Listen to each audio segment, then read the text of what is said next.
У меня на канале сегодня 15 тысяч подписчиков, и я решил это дело отпраздновать.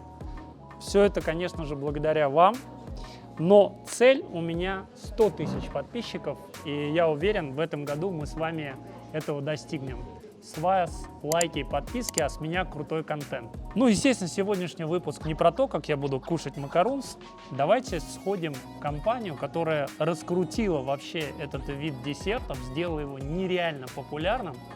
И узнаем, как вообще они его производят, а самое главное, сколько они на нем зарабатывают. Погнали!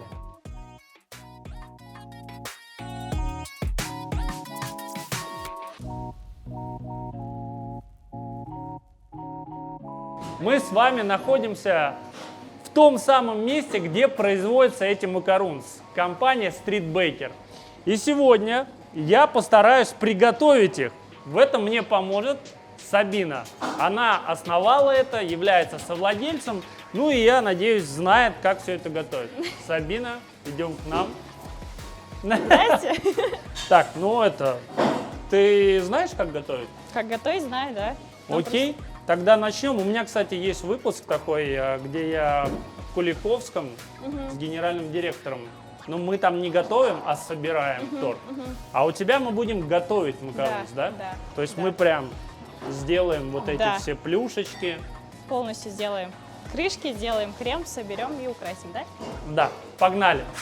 Итак, все начинается с сиропа. По сути, это просто вода и сахар. И ее нужно нагреть до определенной температуры. Да, все правильно. То есть она будет 22 минуты? Нет, это мощность.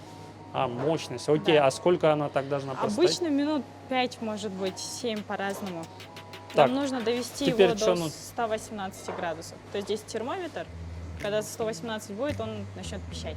А тем временем что мы делаем? Мы будем взбивать белки. Пока готовится вот этот сироп, мы делаем вторую его часть. Вот это просто белки.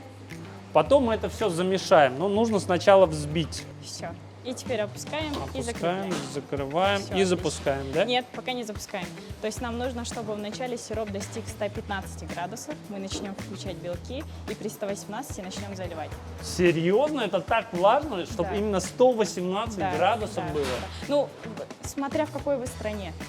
То есть это зависит от давления вот этого всего. Серьезно? На, серьезно, ты не верил. Настолько все Ну тяжело? да, это То есть самый капризный десерт. вы измеряете давление? Нет, я-то тогда в этом не разбиралась, я просто методом тыка пробовала там 112, 13, 14, 15, 16, 17. И при 18 у нас получилось. Отлично. Вот. Круто. Ничего, что ты со всеми делишься сейчас этой цифрой? Нет, бесплатная информация. Сабин, ну теперь рассказывай. Мне интересен бизнес. Я вот тут какие-то ошеломительные цифры от друзей слышал, но хочу услышать от тебя.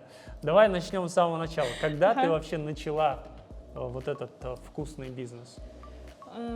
Идея вообще возникла в апреле 2019 года. Я тогда Так. вылетела в Москву на курсы. Я подумала, если там сердце ёкнет на кондитерку, я приеду сюда и буду открывать студию. И тебе было тогда? 19. Так, мы слетали в Москву в 19 году, Да. в 19 лет. Да. Ты что-то там съела? Нет, на самом деле я туда поехала на курсы. Макаронцы я так невзначай, нечаянно попробовала. Мгм. Я поехала Что за изучать курсы? кондитерскую. На То есть кондитер- торты, да. Я пекла тортики здесь, дома. Мгм. И я подумала, я хотела все бросить, короче, мне вообще надоело все это. И я подумала, если сердце ёкнет там в Москве, то я приеду сюда и буду открывать кондитерскую студию. Ничего себе. Ну ты до этого готовила тортики на продажу? Да, дома. И сколько лет или месяцев до отъезда в Москву? Вот прям впритык. То есть я параллельно работала кассиром и Ага. кондитером. Вот так вот. На дому пекла Да, и да. там сколько тортиков продавала? В первый месяц у нас было так, что мы заработали с сестренкой вместе, мы пекли 30 тысяч. Это была выручка чистая, 12 тысяч самого. У меня есть этот пост даже до сих пор. Круто. Но потом мне что-то надоело, и я забросила это дело, решила в другой сфере развиваться, потому что очень тяжело было продвигаться. Мгм. Вот. Плюс я интроверт, очень Так. жестокий. Ну, это пока я этого не я, замечаю. я перебаривает. Здрасте. Понятно. Так, и мы поехали в Москву. Да. На курсы опять кондитера. Да. Так, да. дальше что произошло? Я приехала сюда, и мы решили открывать кондитерскую. Я начала искать инвестиции. Я тогда как раз ходила на бизнес-курсы, я их не буду советовать, мне они не понравились. Окей, такое тоже бывает. Я нашла 4 инвесторов. Как их искать, если я просто ходила, знаете, на бизнес-курсы, мероприятия, везде и рассказывала, что я хочу, а что я уже умею. То есть ты просто ходила, тусовалась там, где люди с деньгами, Да. и просто рассказывала про свое Да. желание, Да, новость. Да, И в какой-то момент ты нашла 4. сразу. Ну, в течение месяца, наверное. Вау. Вот. Так. Ну, может быть, мне повезло, я не знаю, но Может, это папа, мама? нет. А Ну, кто в это? итоге инвестором стала мама, кстати, к счастью. Потому что люди хотели инвестировать от 20 до 50 тысяч долларов за 30% доли. А тогда у меня не было ничего. И в тот момент у меня вся семья была в долгах, в кредитах, но мама такая, типа, я в тебя верю, я не хочу, чтобы твой инвестор стал человек, которому будет плевать, какое у тебя состояние, тебе тяжело, плохо, он будет требовать деньги просто. Потому что тяжело найти. В бизнесе самое главное, это даже, типа, человек. И она сказала, я найду тебе деньги, она там из банка кредит взяла и вложила 12 тысяч долларов в открытие кондитерской. Офигеть. Вот. И к тому моменту еще я 3 тысячи накопила, и вот в итоге 15 тысяч ушло на первую студию. Ты открыла эту первую студию когда? Тогда же в 2019 году, в августе, 28-го у нас было официальное открытие. Вот. Круто. И ты начала сразу с макарон? Нет, мы пекли тортики, капкейки, рулетики, что-то такое было. Ну-ка, Вот. расскажи, какие примерно были цифры, доходы? Все было радужно или печально? Нет, короче, вначале было типа 1 заказ за 2 недели, что-то такое было. И самое мощное, что нам дало толчок, это Инстаграм. То есть я запустила Инстаграм, Тахир мне Вот помогал. это. Да. Мгм.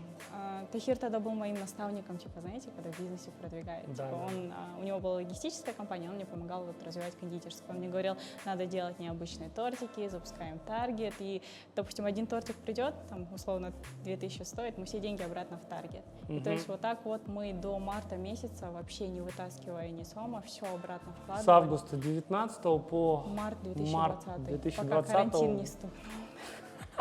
А потом другое, да, счастье. Так, и как карантин на тебя повлиял? Ужасно, но помог нам вырасти, потому что мы сидели вот в марте дома, и мы понимаем, короче, у нас денег на еду нет, ну, типа на продукты. А мы тогда с Тахиром уже поженились, и мы не хотели быть, типа, зависимыми от родителей, и сами, все сами. И тогда Тахир мне еще 2 месяца говорил, типа, надо онлайн-курсы запускать. Я просто думаю, нет, не надо потом.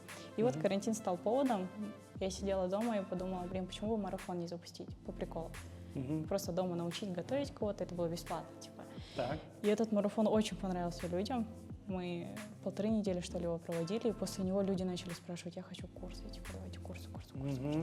И я такая, страшно, но давайте попробуем. Мы запустили первый курс и облажались, но заработали 300 тысяч. Почему облажались? Ну, потому что опыта не было вообще. Ну, были довольно такие негативные отзывы. Они были сделаны не потому, что был плохой курс, а потому что мы не знали, как вообще людьми направлять, управлять, что нужно говорить. И было много каких-то мелких косяков, которые вот в итоге сделали так, что определенная часть аудитории осталась недовольна. Так, и дальше что ты делаешь? Дальше уже был май Все еще месяц. продажи не особо идут, да, Ну, в из-за мае, пандемии? не, в мае уже было хорошо. Да? То есть мы пока все вот эти вещи делали, то есть таргет, Инстаграм, я каждый день вела сторисы, и это проходило на протяжении 6 месяцев, и это прям лояльную аудиторию нас собрало. Уже было тогда где-то 40 тысяч подписчиков, и заказов было по 5-6 в день. Ого. Да, было Ну, хорошо. крупные, да, уже тортики? Да, там? свадебные торты, вот это все такое было. Классно, так. Мы в мае вернулись сюда, ну, то есть в ту студию, и начали опять производство запускать. Та же самая система, курсы, таргет, реклама, заказы. Все наезженная типа система. Мы тогда уже набирали команду. Я вообще не хотела никого брать. Тахир такой, бери. Я такой, нет. Потому что мне было страшно. Типа мы ни сома с компании не вытащить не можем, но зато мы должны кому-то платить, для меня это было ужасно. Ну, это, кстати, нормально для бизнесмена. Вот все думают, о, владелец бизнеса. На самом деле, порой люди, которые работают, зарабатывают больше, чем владелец. Да, вот с этим я, капец, согласна. Потому что мы даже в минус можем уйти, но зарплату мы обязаны выплачивать. Поэтому через все это прожили. И вот где-то в октябре месяце 2020 года мы поняли, что мы не вмещаемся в ту студию. То есть у нас пришлось так, что менеджера, туда пиццы напротив сидели и обрабатывали заявки. Тахир там с ними сидел, их обучал, мы такие, денег нет, но надо открывать новую студию. А вы были в аренде? Да, И мы и сейчас в аренде здесь тоже. типа. Просто увеличили площадь, Да, да? да. 26, 28, 31. Мы То есть прежде это чем серьезно. научились готовить, мы потратили килограмм 20 миндальной муки на пробы. А сколько время? 1,5 месяца. Если в общем взять, 1,5 года. А прям усиленно я еще 1,5 месяца изучала десерт. С ума сойти. Да. Ну ты заморочилась, конечно. Ну да. Мы ждем, пока тут не будет 118 градусов. То есть я включу и вот так буду подливать. Да, мы сейчас включим, дождемся, пока белок забьется до определенной консистенции, подождем, пока перестанет булькать сироп, и потом будем тонкой струей заливать. Да, да. Так, мы должны даже вовремя включить миксер, ни раньше, ни позже, чтобы к тому времени, когда здесь будет нужная температура, здесь была нужная консистенция. Здесь все непросто. Можете включать. Погнали. Так, докуда? До Нормально? 6 можно до 5-6. Так, тут двоечка у меня. Да, 2 это максимальное все. Все, да? Да. Мы смотрим на белок, смотрим на то, с какой скоростью он Не, взбивается. прям вот сюда вот посмотри. То есть он должен начать пузыриться. Если он не пузырится, мы еще немножко увеличиваем. Опа. Видите, сейчас белок уже начал по чуть-чуть пузыриться. Вижу. Да. Так, здесь уже пышно, здесь 118, выключаем. Нам И- нужно подождать чуть-чуть, пока перестанет пузыриться. В руках, да, можете прям держать. Так, запах сахара. Все, и теперь важно белок не перебить. Вот сейчас он нормально, да? Видите, как пивная пенка. Вот. До этого момента надо взбить. А потом поменьше. Так, теперь наливаю. Нет, надо, чтобы он перестал пузыриться. Так, ну-ка, хватит пузыриться. Знаете, сироп должен прям вот до стенки докасаться. Он должен по стенке. Не-не-не, вот так. И еще медленнее. Вот так. А почему прям именно вот так по стенке и с такой скоростью? Потому что если будете заливать быстрее, белок не будет успевать перемешивать с сиропом и взбиваться, он станет жидким, он не будет держать свою форму, и в итоге макаронцы не получится. Как ты вообще дошла до этого? Это каким психом нужно быть, чтобы дойти вот именно до этого? Я бы уже бросил это дело 100%. По стеночке тонкой струйкой. Иначе эта меренга не встанет. Это вообще... И мы смотрим на консистенцию белка. Видите, если она свою форму держит, значит мы правильно заливаем. Теперь Смотрите, что получилось Да. вообще. Я хочу прям пальчик туда тыкнуть и... он очень горячий, вот вы можете потрогать снаружи. А, да. Да. Так, теперь это все взбивается. Теперь мы должны, чтобы она взбилась и остудилась хотя бы до 37-38 градусов. А как мы это поймем? Опять эту штучку Нет, у вставим? нас будет, можно этот пирометр? А, которым температуру... Да, ничего да. себе. Все. Вообще, еще по факту мы обычно используем этот секундомер. У меня вообще сестра старшая, Жамиля, она всегда готовила всякие вкусности у нас в семье на Новый год. И вот похожая штука у нее была. Я всегда ее хотел просто вот так вот съесть. Но я, кстати, это иногда делал, за что очень жестко получал. Ах ты маленький! Давай, пока там приготавливается наша меренга, мы... Что это? Это макаронаж. Так, Здесь у нас миндальная мука, сахарная пудра и белок. окей. Держите. Нам нужно все это перемешать, да, до тестообразной консистенции. Опа. Слушай, а тяжело. Да.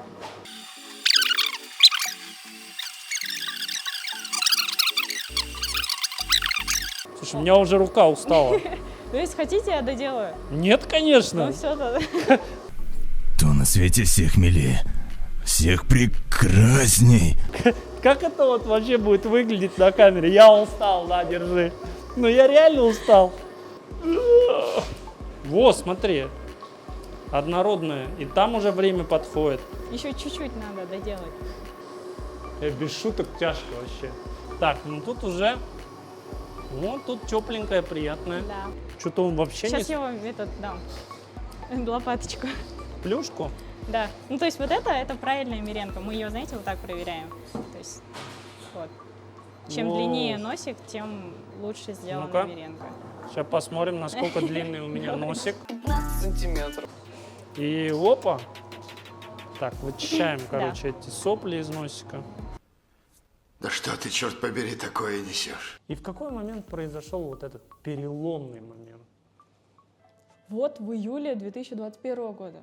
Мы когда сюда переехали, в эту студию, это был ноябрь 2020 года, мы, короче, вплоть до января уходили вот так, либо в минус. Потому что здесь аренда в 2 раза дороже, сотрудников больше, и в целом все резко дороже. То есть мы когда эту студию брали, мы прям наобум пошли. Потому что, знаете, когда хочешь потратить на ремонт энную сумму, готовься, что в 2 раза больше потратишь. Типа у нас то же самое произошло здесь. Мы хотели 400 потратить, в итоге за 1 миллион потратили. Это на какую квадратуру? 225 здесь квадратных метров. Вот. Я, короче, из-за того, что у нас было в семье такое, что все теряли, у меня очень сильный страх все потерять. Ну, по сей день. И мне всегда нужна, знаете, типа финансовая подушка, чтобы я чувствовала себя в безопасности. Я иначе не могу работать. Мне очень страшно, типа, опять туда попасть. Поэтому тогда мы потратили почти всю финансовую подушку, но рискнули и открыли здесь. Там мы, короче, делали параллельно, знаете, марафон, онлайн-курсы, живые курсы, тортики пекли, и это все вперемешку. Была полная расфокусировка, дофига дела, и по истечению депрессии.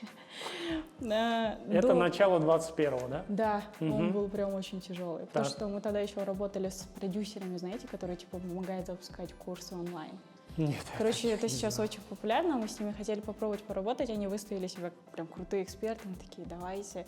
И в итоге мы почти ничего не заработали, все деньги, которые были, их всех они как-то слились, знаете, все, ничего не осталось. Кучу времени потратили, да, сил полгода и потратили. денег. Да, и Так, в итоге и ни с чем потом, остались. после этого, не сдавшись, После этого я уже в промежутках я уже пекла макаронцы. То есть мы делали раз в неделю, там по 15 коробочек, по 20, и мы прям видели, как, знаете, каждый второй клиент говорит, это нереально вкусно, это нереально вкусно. И повторных продаж все больше и больше.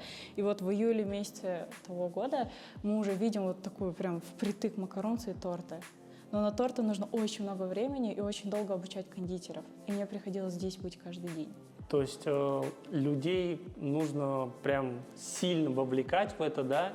А выхлоп был от макаронцев больше или от тортиков? Тогда от тортов больше было. От да, тортов? Да. Тогда А при том, что объемы продаж одинаковые. Да. Примерно на сколько продавали тортов и макаронцев?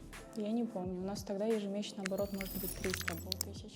300 в тысяч. месяц, да. Угу. Это вот мы так уходили в ноль.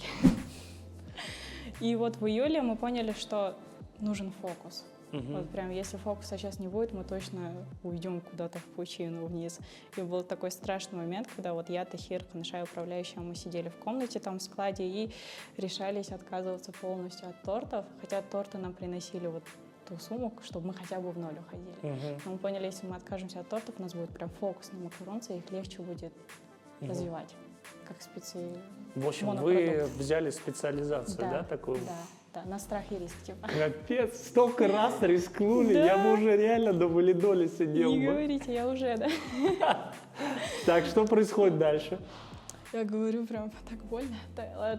Потом мы все ушли полностью на макаронцы, начали запускать опять таргет. Ну, мы всегда запускаем таргет. Реклама для нас на первом месте. Опять же, из-за Тахира, потому что я не люблю деньги на таргет тратить. Зато честно.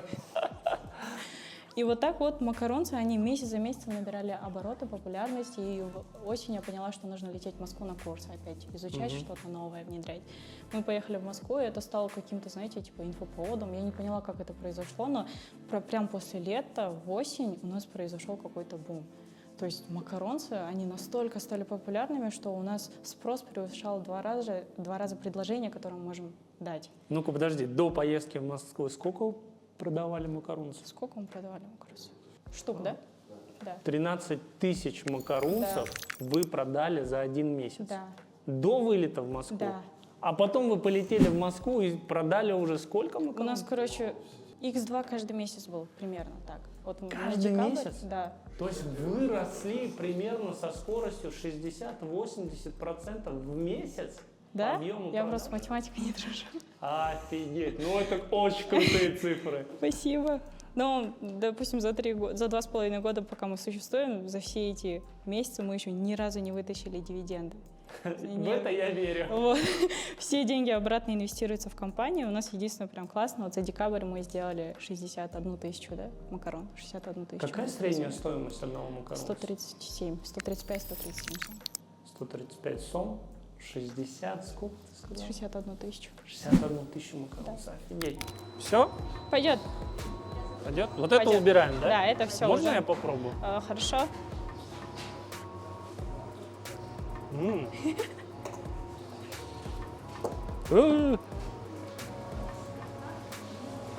Да. Есть. Все, теперь обратно ставим сюда. Ставим и закрепляем. Есть. Так. И теперь по чуть-чуть перемешиваем. И вот так вот это будет потихонечку, да? Да. Нам нужно будет еще один раз поднять, перемешать и еще раз. Я каменщик, работаю 3 дня. Сколько, говоришь, лет ты пыталась эту 1,5 года. макарон? Да. 1,5 года. И вот ты прям верила, что у тебя это получится, да? Нет. Не верила? Нет. Слушай, я тебя понимаю, потому что у меня даже сейчас нет веры, что у меня получится. Ну, как сейчас по 10-бальной шкале? 7. 7? Да. Ну ладно, зато Ну, честно. неплохо. Прям классно. Все. Наше тесто готово.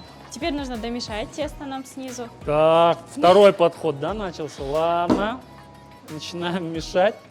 Ага. И очень важно то, как мы мешаем. Так, ну-ка Да. рассказывай, как. Покажу. То есть Давай. наша задача мешать так, чтобы белки не осели. То есть мы, видите, боком лопатку спускаем, боком вытаскиваем. Нормально? Все, Всё? пойдет? Да. Так. Бывает такое, что и из этого нормально получится макарон. Теперь Ты сейчас меня успокаиваешь, да? Так, Здесь вот с у этим нас что делать? кондитерский мешок с насадкой. Мгм. Да, мы сейчас будем сюда тесто закладывать. Вот это Да, все сюда. Да. Слушай, ну с этим, мне кажется, будут проблемы. Вы можете, смотрите, есть удобный способ. Вы просто ее даже не двигаете. Берете лопатку и сразу сюда. Вот так. Ты левша, что ли? Я, да. А, и тут я смотрю, тебе как-то удобно все это дается. Мне кажется, дело не в этом. Oh yes, I keep the bank rolling. Это надо обязательно вырезать. 100% не вырежут они. Да. Они сами решают, да? что Да, это? они там сами надо мной издеваются. Your Mac friend, Brent Rambo. Наша задача на высоте хотя бы 1,5 сантиметра насадить его, и вот здесь нужно будет боком вот так вот пройтись. Нифига себе, у тебя классно получилось. Ладно, у меня сейчас какой-нибудь мерзавчик будет, 100%. Так, 1,5 сантиметра.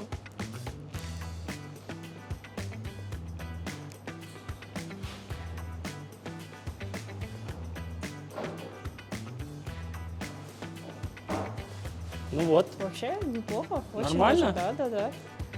А, блин, вот я так и знал, смотри. Это как после собачки на улице, елки-палки. Так, ладно, не допустим ошибок прошлого. Смотри, у меня уже рука-то набилась. Уже серьезно. Так, теперь что мы с этим делаем? Теперь нам нужно его немножко отбить. То есть вот так, чтобы он распределился ровненько. Это как бы что, Надо с этим, да, с этим и натягивая его, чтобы не деформировать. Да, Так? отлично, да. изгоняем шайтанов из наших макарон. Get. И теперь мы берем вот зубочистку, Так. и нужно вот это все подправить. Вот так вот. Вот настолько заморачиваешься. Нет, обычно такого не происходит, это вот из-за Из-за насадчика. моей руки, да.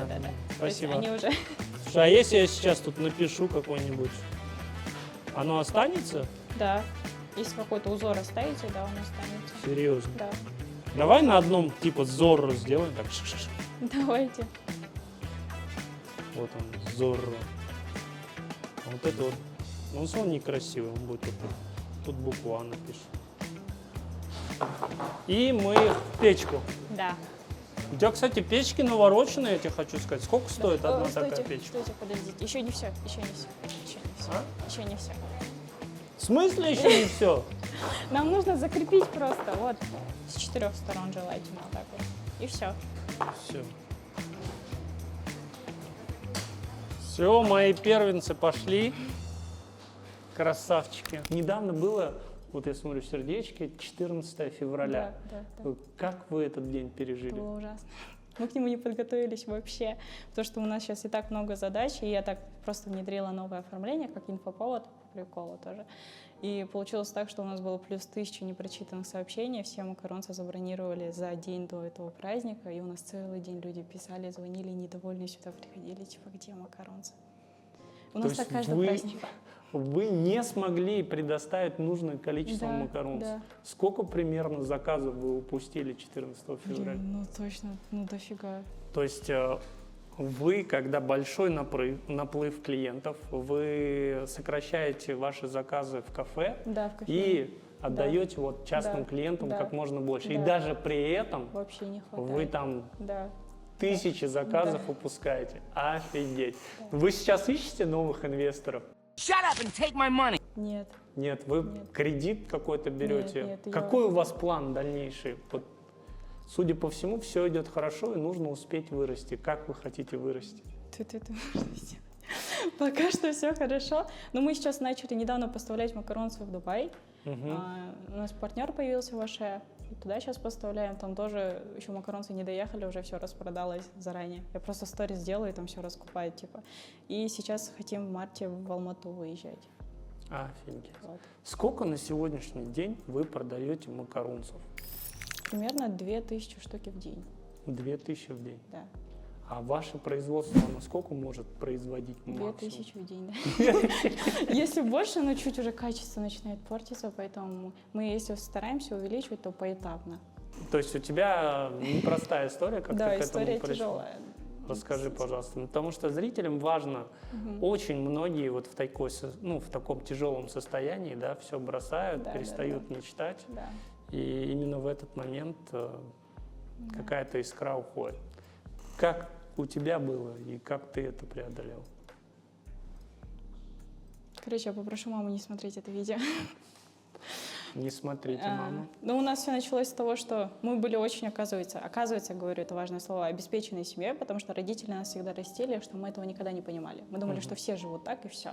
И только в момент, когда типа все потеряли, мы поняли, что, оказывается, мы очень хорошо жили. Сетевой тяжелый случился в нашей жизни, когда, короче, семья попала в долги на $680 тысяч. Просто кинули. А у меня мама очень такой добрый, открытый, честный человек, совестливый, который все эти долги взяла на себя, короче. Хотя они были распространены по другим людям. Я не могу сказать, что я помогла закрыть кредит, потому что у мамы были дома, квартиры, они все продали, но в итоге все равно долг остался. Но просто мне тогда было 18, я чувствовала, что я должна помочь. Там только кредит, короче, в месяц процентами набегал $11 тысяч. А я тогда зарабатывать умела, типа, 15 тысяч самого в месяц. Я понимала, что моя зарплата, она, никак вообще, это капля в море, типа, при помощи. Я понимала, что мне нужно что-то делать, чтобы больше зарабатывать, опять же, чтобы помочь. Но я не говорю, что я смогла это сделать. Я сейчас могу сказать, что мы иногда иную сумму можем маме выделять просто на всякие вещи, а так я не смогла помочь закрывать кредит. И в этот момент еще было такое нагнетение, знаете, когда мне всю жизнь говорили, типа, не работай, учись, и потом в один момент тебе говорят, вот, есть такой долг, что-то надо делать. А у меня еще братик, мы все в депрессии, мы все хотим помочь своей маме.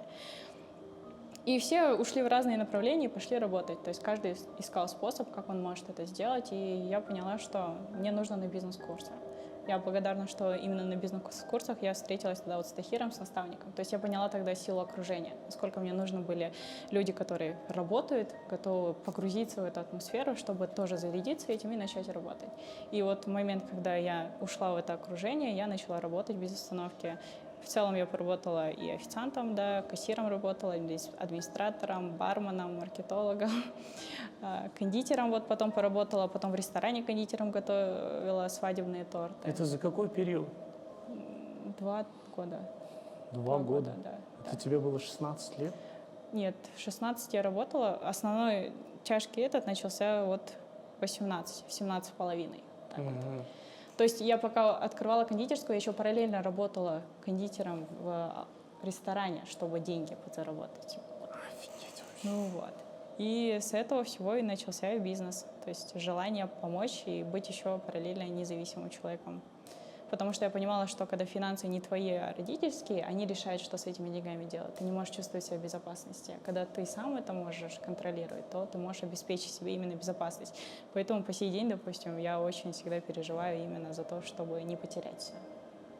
Круто, Савин. Ну, ты знаешь, поскольку ты можешь создавать что-то, что людям нравится, и они готовы за это платить деньги, ты уже можешь точно меньше переживать за это, потому что и чувствую, как ты, ну, действительно знаешь, что делать, ты можешь это воссоздать в любой момент.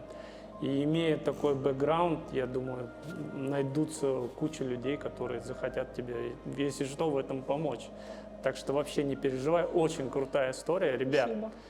Верьте в себя, и порой, наверное, как говорят, не было бы счастья, да несчастье помогло, да? Очень крутая история, спасибо. Вам спасибо. Вот сейчас мы готовим крем. Мы его взбиваем с шоколадом, потом отправим настаиваться. 12 часов он будет там зреть. Вот такие вот они должны были быть. Ну, у нас они вот такие. Что-то пошло не так, короче. Ну ничего, зато вот он Зорро. Зорро еще не было у тебя, да? Не было. Вот. Буква А, Алканов. Так, ну что мы делаем? Теперь, когда они готовы, мы можем наконец-таки взбить крем. Да. Вот тот самый, который 12 часов настаивался, да? Также опускаем. Ага, закрываем. У вас довольно много конкурентов, которые копируют вашу продукцию. Да. И стоимость их продукции ниже. Это вообще с чем связано, как думаешь? Конкуренты меня потом не будут не любить. Да, пусть не любят, что. Я ко всем лояльно отношусь. Ну, первое – это продукты.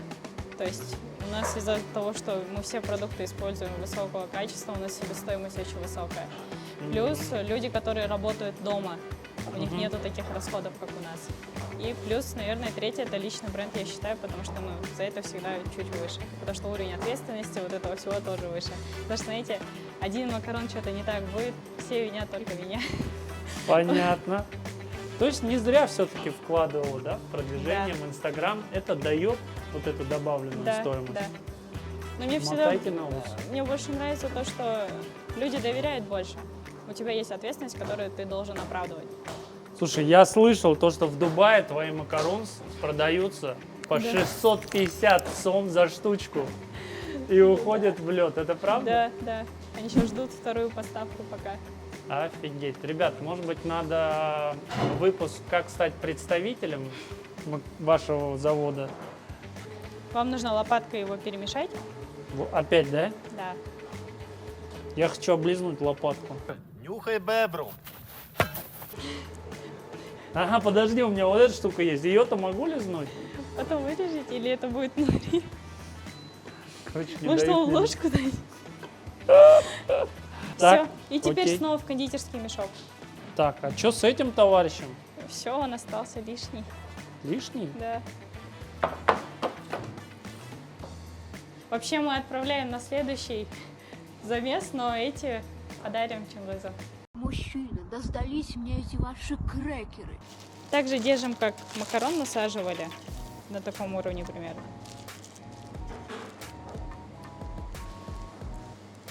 Все. Ты вообще не жалеешь крема, я Да, смотрю. да. Ну, потому что у макарон вкус решает начинка. Вот так прям? Да, можете повыше держать. Ага. Теперь мы просто берем И накладываем. скрещиваем. Да. Самое важное, чтобы крем по бокам не вылез. Наносите аккуратно, тонким слоем. То есть он должен быть чуть меньше, чем юбочка. Вообще идеал, смотри. Это лучший макарунс. Правда, он чуть-чуть такой неправильной формы. Но смотри, как крем. Я думаю, на полставочки точно стоит брать. Блин, вот тут что-то. Подправим. О! Все, ничего не вытекло. Нормально. Это лучший макарунс, который я только видел. И здесь они считаются браком. Ну, вообще, в идеале эти макаронцы еще герметично в контейнере должны еще 12 часов пропитаться. То есть их советуется кушать уже завтра. Завтра? Да. А у них вообще холодильнике. какой срок годности? 72 часа. Так, Но их ну. можно замораживать. 2 месяца можете морозить с морозильника. Вот так вот делаются макароны стритбекер. Точнее, вот так они не делаются. Все. Да, Готово. спасибо. Это было Готово. очень интересно, Я рада, вкусно что понравилось. и познавательно. Ну, мы пошли. Спасибо. Внимание, конкурс. Мы разыгрываем 5 коробок Macaroons.